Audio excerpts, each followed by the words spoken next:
Welcome to our conversation on one of the most essential aspects of our lives, health and eating right. In today's fast-paced world, it's easy to get caught up at the hustle and bustle, and we forget to prioritize the most important thing, our well-being. But the truth is, what we eat has a profound impact on our physical as well as mental health. And along with food, we need to craft a lifestyle that harmonizes restful sleep, mindful habits, and joyful moments.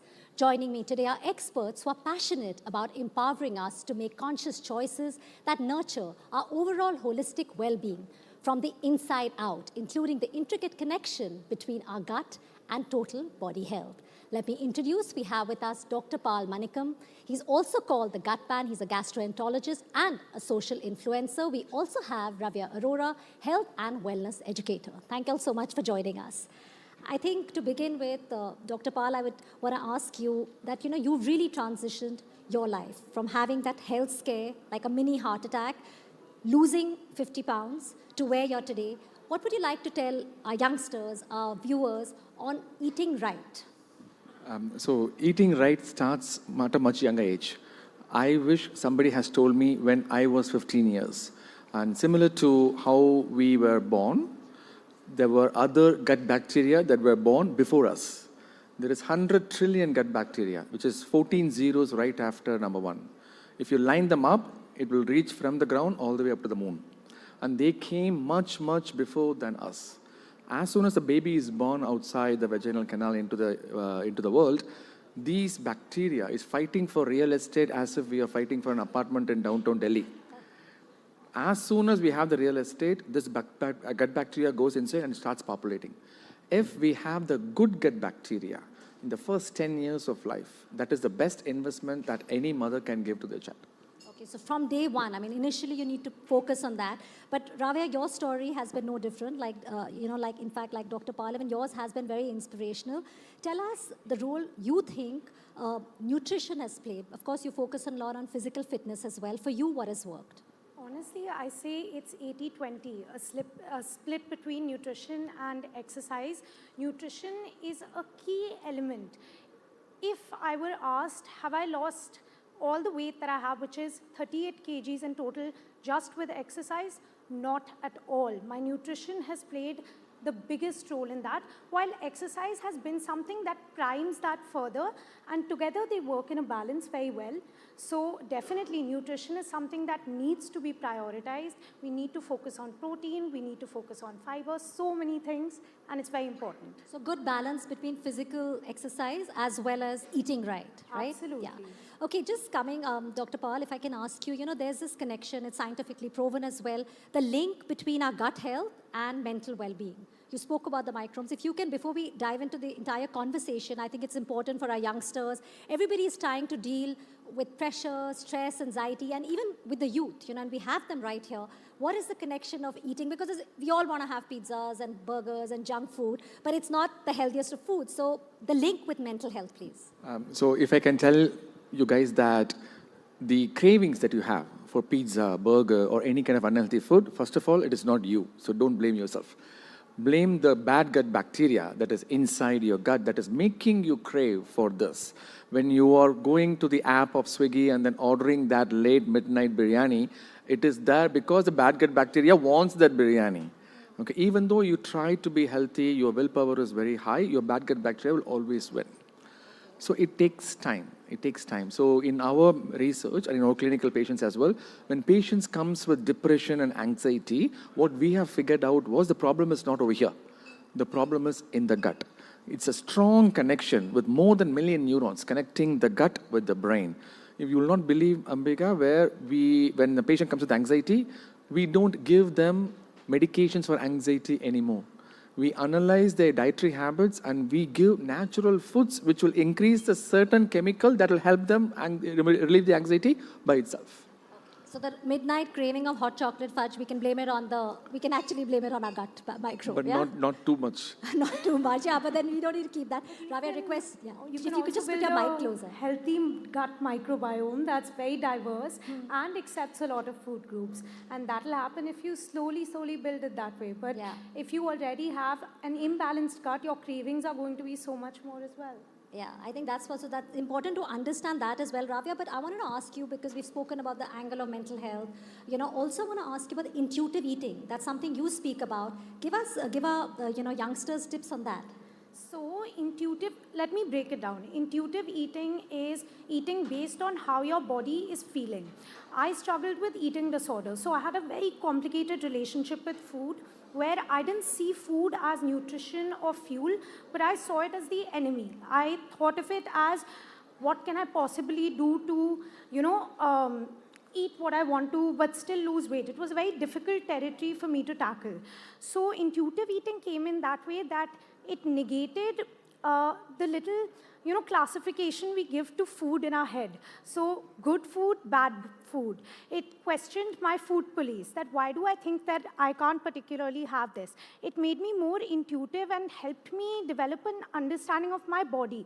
If I want something at midnight, if I'm having a midnight craving, why am I having it? So I think it comes with a lot of mindfulness, and intuitive eating is something that I've been practicing for a long time and has been so helpful to me. I think the word, what you said, mindfulness. Dr. Pal, I want to pick up that word. How do we eat more mindfully? There's so many fad diets. There's so much out there. In fact, let me put it, there's so much information, whether it's fasting, whether it's mindful eating, what to eat, when to eat. If you can share, your expertise here to tell us, how do we develop that good habit? So I usually tell my patients to practice communism when you're eating. When you're eating one paratha, and if you are full after that, the next paratha goes to the next person who is looking for it.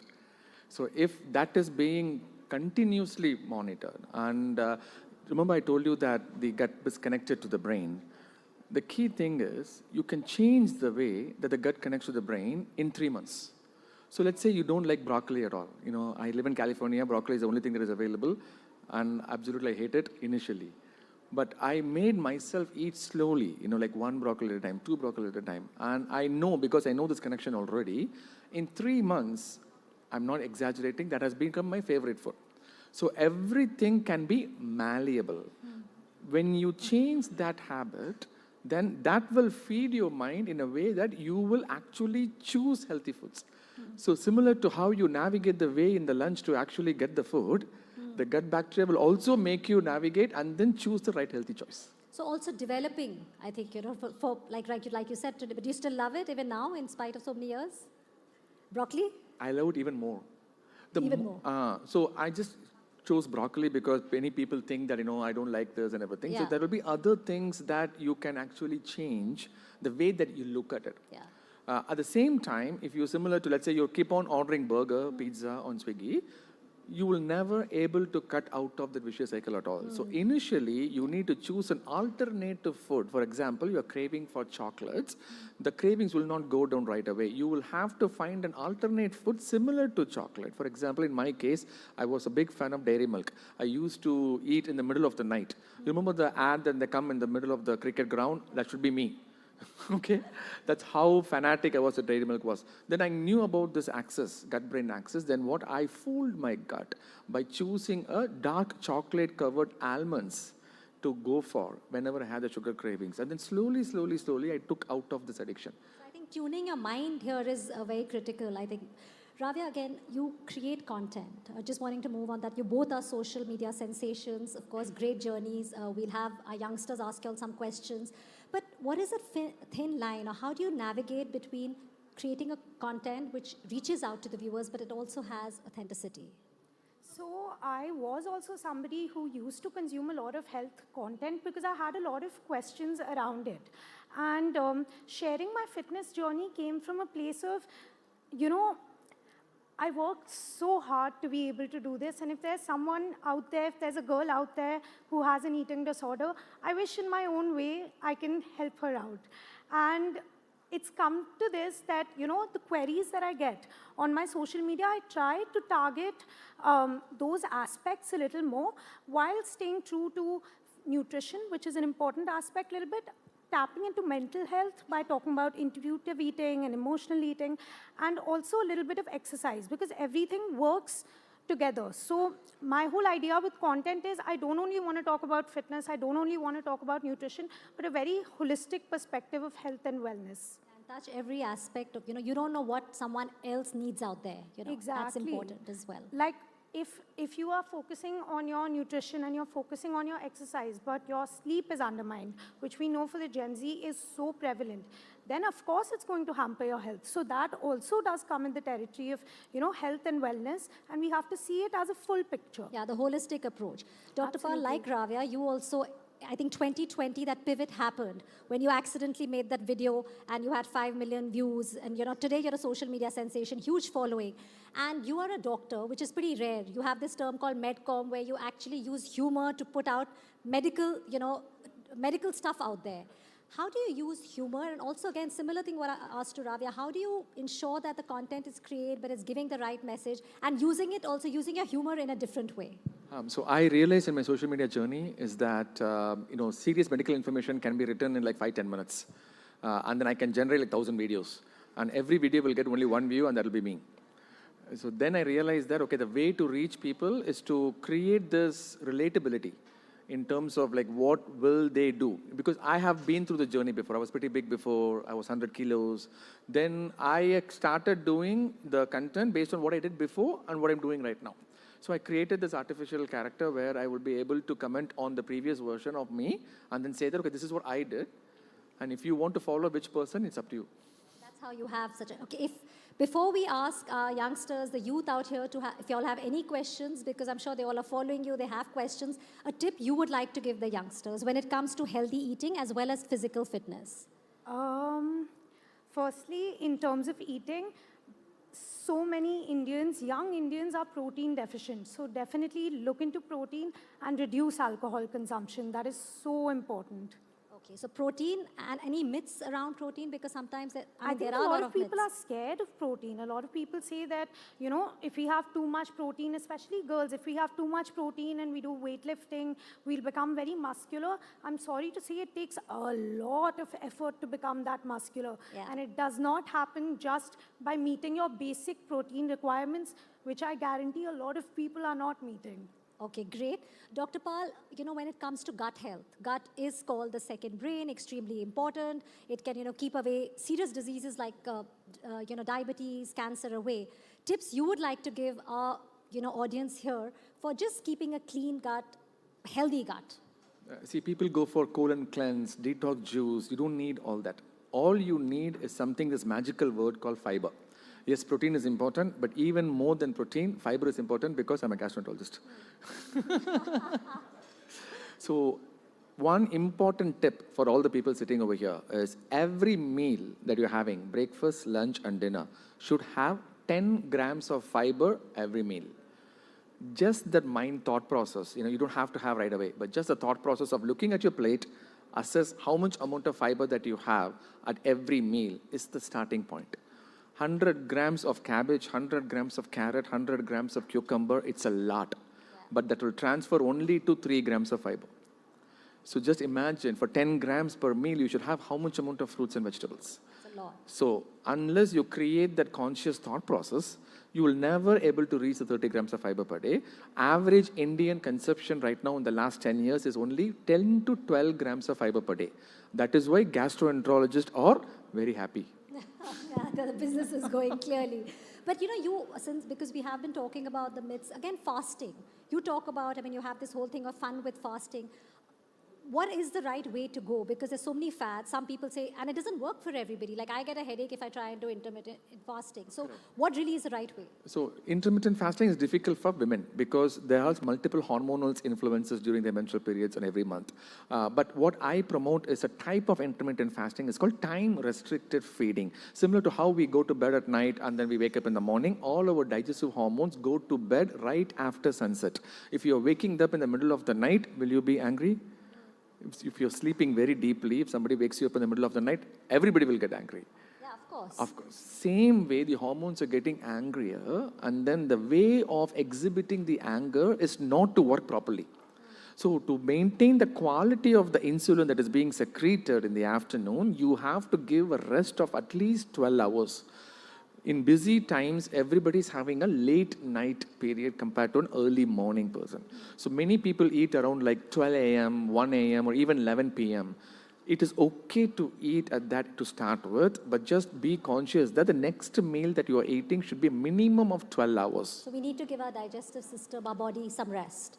Okay, so before we move on further, would any of you want to ask the gut man or ask Ravya anything? We have quite a few hands. Could we please have the mic?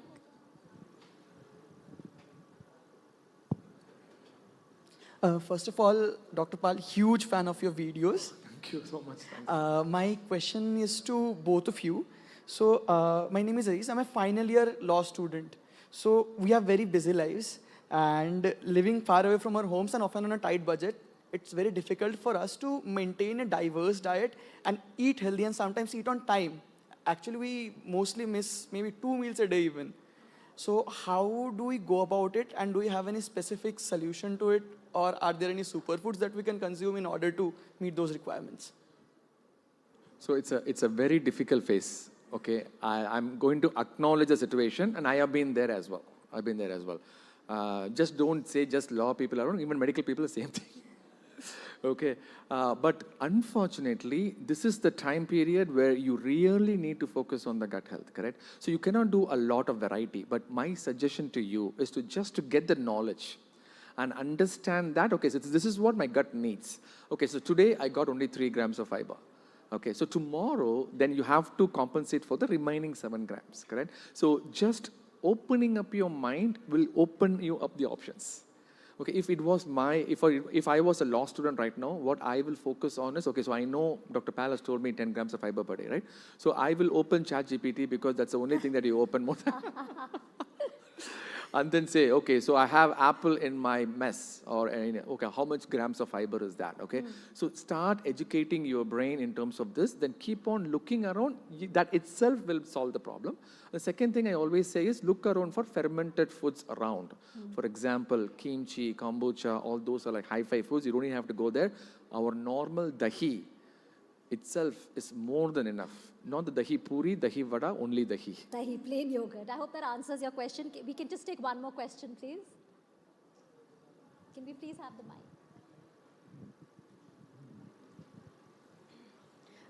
Good afternoon, ma'am. Good afternoon, sir. So my question is, like in today's scenario, in Indian diet, we see that there is a presence of lot of urea. That means that we do not have all the nutrients in our food that we eat usually. So can we fulfill those needs through some of the nutritional companies that are being evolving, like specifically you could say Herbalife Nutrition? So should we switch to that? Do you want us to switch to particular nutritions? Like because of the diet, we cannot fulfill those nutrients that are really required in our body. It's a controversial question. I'll let her answer. That's a safe way to get out. No. I think I'll answer one briefly. Thank you so much. See, similar to the company that you mentioned, there are so many companies in the US. Okay, I can say anything about US company. I can say anything about the Indian company. US company, there's something called Optavia, and I was involved in that as well. We did research on this. Okay, every time there is a packaged food that you are seeing right in front of you, and you are tearing that package, you are tearing a lining of your gut. This is proven, and we have repeatedly seen this in animal models, clinical models, no matter what. It is the accumulated dosage in terms of how much amount of tearing is happening. Okay, so all these US-based companies, what they do is they replace your whole meals with these packaged foods. Okay, it may work initially, but eventually there will be a problem in terms of your gut lining. So in general, how I treat my patients is that the first thing I say when they come with abdominal bloating, pain, heartburn or something, the first thing that they should do is to avoid any kind of packaged foods. Does this mean that, you cannot eat like Maggi noodles or something like that? Absolutely not. You can have like once a week or once in 2 weeks, something like that. Whatever you were doing before, you might have to extend the frequency. That is the first step. Second step is if you can completely avoid all the packaged foods, within 3 weeks, we can clearly see the change in the microbiome of the stool when we assess on all these participants. I think that's really answered well, and it cleared a lot of doubts. I wish we could take more questions, but we don't really have time. But Ravi, I want to ask you a question. In fact, both of you, आपकी ज़िंदगी का हम करके दिखाते हैं moment क्या है? A moment in your life that defined you, or when you knew that the time had come. Oh, wow. I think when I posted my first video on social media, all my life I had been overweight, and it was a very, very big step for me to lose all that weight and then put it out there publicly for people to comment on, people to see. And since that day, I did not look back, and I'm doing what I'm doing, and I'm so grateful to be here, and thank you for having me. Well, it's really a pleasure to have you. Your mum is out there. I'm sure it's a really proud moment for her. And also speaking on the platform, talking about your journey. Dr. Paul, the same question for you. आपकी जिंदगी का हम करके दिखाते हैं क्या moment है? When did you think the time has arrived? So my moment was when I was giving a talk show, and there was this 45-year-old lady came to me, and then she said that I have been suffering from PCOS for the last 10 years. We have tried multiple IVF cycles, and because of your time-restricted feeding and the fiber intake, my cycles got regular, we got normalized, we got pregnant, and there was a beautiful newborn baby picture that they showed. Since then, I'm not looking back, and all the negative comments are still coming. But you're okay with that as far as you're helping so many people. It's really a pleasure to have you both. Thank you so much, and continue doing the great work and spreading the message around. A big round of applause.